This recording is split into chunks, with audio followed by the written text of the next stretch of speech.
So, part of prepping is, just by definition, it's being ready for whatever may come up.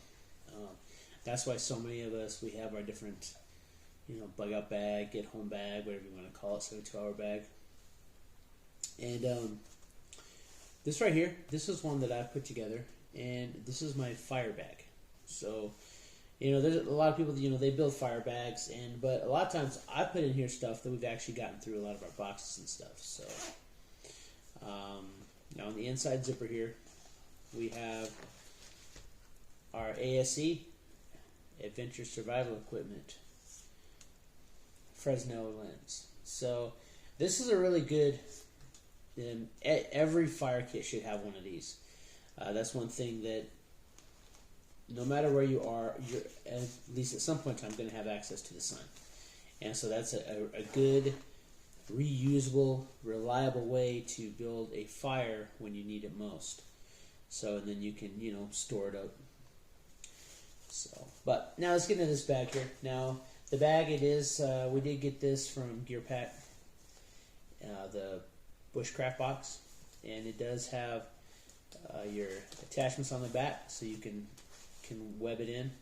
It does have the POW webbing, although this one is a little bit different because it actually has Velcro straps, which is fine. But this bag, and there was a couple months that the only really good things that we got from Gear Pack were additional packs like this with little bags, but it's very important to have these. It's, you can modularize stuff and then you know exactly where it is. So, but this one here has a single zipper, and it opens up like a clamshell, which is useful. And inside, I have various items that I've put together. So, we're going to start on this side. So, on this side, we do have, the ever-reliable Bic lighter. That's a great way to start a fire. Bic's very reliable, and even if you run out of fuel, you still have the wheel with the flint, so you can still use that to get sparks. But on top of that, we also have one of our Trailblazer mini spark wheels. And last year, when I actually made some what I call fire cookies, we used a spark wheel to actually kick it off. Now, in this, you have the spark wheel, and there are 4 additional flints in there. So, and it's a very simple device, but you can use it to kick off sparks. So, it's another way to get that fire going, because fire is life. So,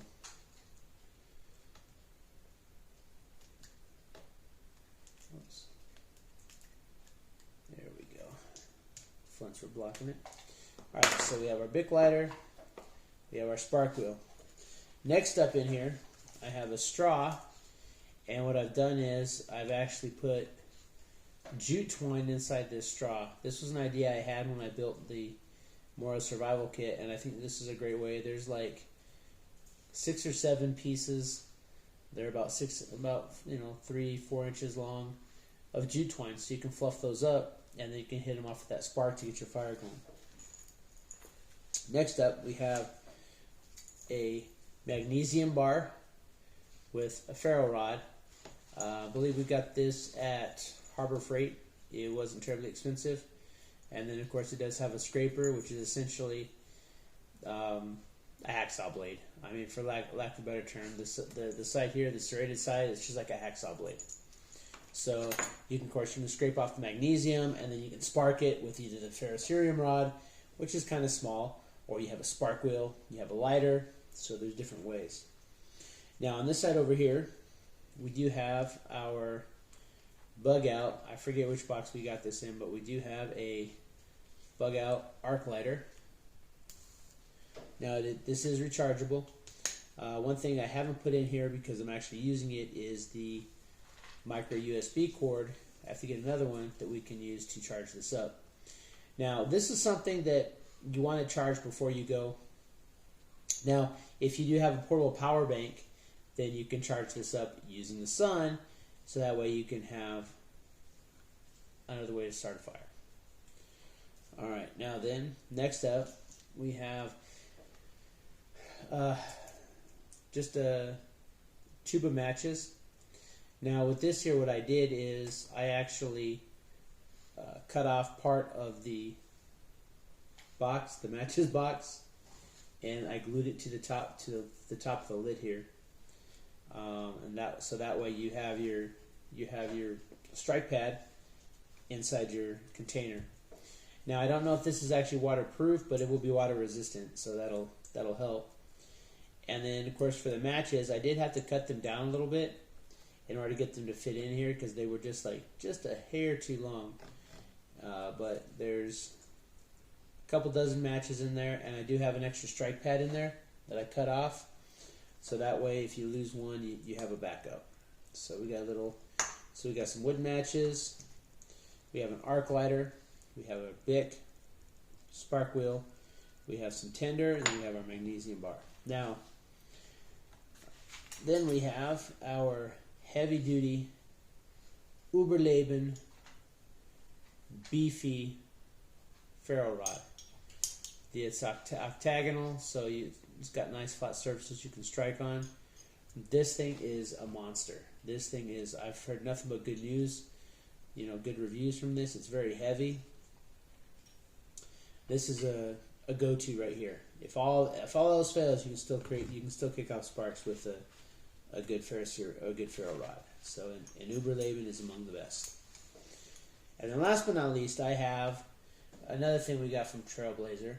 Well, from Mystery SHTF, we have a fire bellows. So this right here, once you get your, a lot of times I've seen people like, oh, it's an expandable straw. No, this is not a straw. So what it is once you have your fire going, you have your fire bellows, and then you can actually direct a very fine point of air through the end of the fire bellows here, and then that way you can get that fire cooking off like it needs to. So just another good item to have in a fire bag. So there you go. So that's what I have in my fire kit here. The only other thing that I'm going to add to this is I will add that cannon fuse that we got from our gear pack, but I still have another video coming out that I need that for. But I'll put the cannon fuse in here because even though it didn't take sparks too well, I might not have fluffed it out enough, and maybe it needs the Uberleben to hit it. But if not, you've got the matches, you've got the arc lighter, you've got the Bic lighter. So we have ways to light it, and those things really acted like an extended candle, so you had more burn time. So, and that's something that I don't have in here that I need to add is some longer burning tinder, because we have our jute twine, but when we add those cannon fuse, the Skull and Bones cannon fuse, then we'll actually have a longer burning fire tinder. So, but other than that, I think I've covered pretty much. I mean, I've got the ability to blow fire, so I can direct my breath, so I can get the fire going. I've got some jute twine. I've got a magnesium bar, so I have something to get the fire going. I've got a ferro rod, an arc lighter, matches, a spark wheel, and a Bic lighter. So I have 5 ways to actually kick the fire off. And if all else fails, remember in the front here we have our ASE Fresnel lens. So we have multiple ways to start the fire. We have once we get that cannon fuse in here, we'll have 3 different types of accelerants, if you will. So we'll have 3 different things that we can use to actually get it going better. So, and I highly encourage everybody, if you haven't already, because one of the most important things that you're going to need, other than water, of course, because you can't survive long without water, but one thing you have to be wary of is the elements, because you need water, but water's not going to do you a bit of good if you're succumbing to the elements. So you need to be able to stay warm, and if you do have that water and you don't have any tablets to sanitize it, if it's not clean water, you're going to want to have not only a container to put the water in, but you're going to want to have some way to sanitize it, and that would be fire. So you want to be able to stay warm in the elements, and fire is probably, I would argue that you're going to survive a little bit longer without water than you will without the ability to keep your body warm. Because if you lose that, you lose the ability to keep your fire warm, your body warm, and you're gonna succumb fast to the elements. So but that's it. And then as you can see, it closes up really nicely.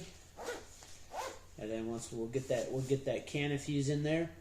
I have some others that I got, some Dragonfire tablets or something. We'll give those a try. We may throw some of those in here too. Just some more ways to start a fire quickly and keep you going. So that's it. And as you can see, it's all very organized. So you can either put this like on the outside of a pack, you can put it inside a pocket of a pack, but you know exactly where everything is. And organization is going to be critical if you're in a bad situation and you've got stress coming at you from all different angles and you don't know what you're going to do, and you have to put your mind right. Organization is really going to help you do that, because if you know where everything is, then I say, okay, we got to get a fire going. You get out of your fire pack, okay, and then you're good to go. This does have a Velcro strap here. I'm probably going to either have, I may have, like Clothing and Sales, I may have them handmade me, have them stitch me out one that says like FireKit on there. So, because that way, if it's not you, if someone else is looking through your bag and they see, okay, FireKit, you know, you might be having issues, and whoever you're with has to start the fire. Well, you know, if it says FireKit, then they know that, okay, it says First Aid Kit, then, okay, well, that's not the FireKit, it says FireKit. So labeling, organization, very key and critical when you're prepping. So anyway, so that's it. This is just, like I said, I'm going to add that can of fuse to it, but that's my fire kit. Throughout the course of the year, we're going to talk about some other kits that we're putting together. I hope I gave you some good ideas on this. If you have any ideas that you might want to slap on here that say, hey, you might want to include this, go ahead, leave them in that comment section down below, you know, and I really appreciate that. If you're not already, please consider subscribing to my channel. I'd really appreciate having you. And go ahead and give me that thumbs up. Go ahead and share this out. Leave me a comment. I'm trying to do better about answering all the comments, even the ones that are just snarky, because it does help the algorithm, and I appreciate all of that. So, but until next time, you have a great day.